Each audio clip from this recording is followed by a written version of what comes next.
В связи с событиями, происходящими в Беларуси, обращаюсь к мировым политикам. В попытке сохранить себя на посту нелегитимный президент перешел все возможные грани разумного.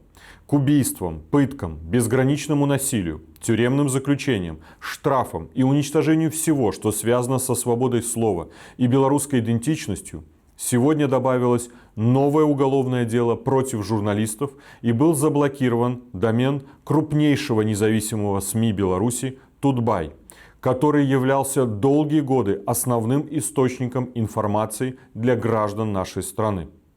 Призываю чиновников ЕС и США к решительным санкционным действиям против режима с целью освободить всех безосновательно задержанных и осужденных. Этот режим понимает только язык сильного.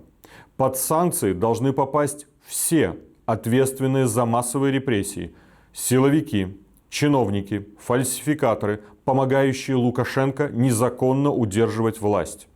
Мы, белорусы, граждане нашей страны, должны сплотиться вместе и также действовать решительно, требовать от международных партнеров более эффективных действий в отношении режима и активно готовиться к забастовкам и акциям протеста.